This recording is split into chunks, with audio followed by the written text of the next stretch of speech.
ሰላም ሰላም የዩቲዩብ ቤተሰቦቼ በሌላ ቪዲዮ ተመልሻለሁ። ቪዲዮውን እንደወደዳችሁት እየነገራችሁኝ ነው። እኔም በጣም ደስ ብሎኛል።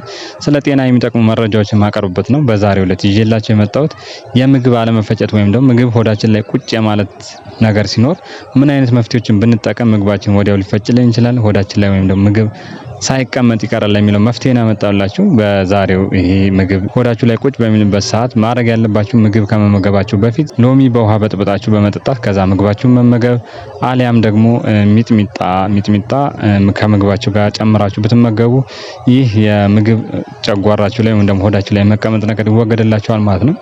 ከዚህ በተጨማሪ ደግሞ የዝንጅብል ሻይ ምግባችሁን ከተመገባችሁ በኋላ ብትጠጡ እንደዚህ አይነት መፍትሄዎችን ወዲያው ያስወግድላችኋል። ምግብም ሆዳችሁ ላይ አይቀመጥም ማለት ነው። በጣም ወሳኝ መፍትሄ ነው። ብዙዎች የተጠቀሙበት ነው። እናንተም ተጠቀሙበት።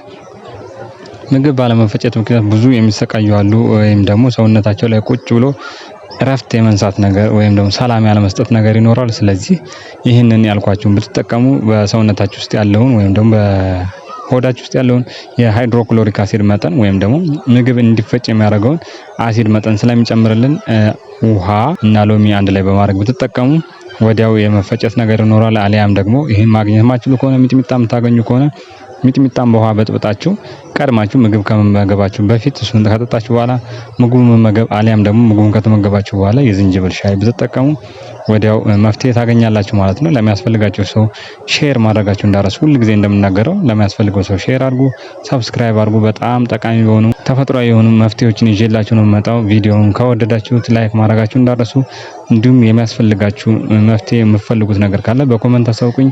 እኔም መፍትሄውን የምነግራችሁ ይሆናል። በሌላ ቪዲዮ እስከምንገናኝ ባይ ባይ።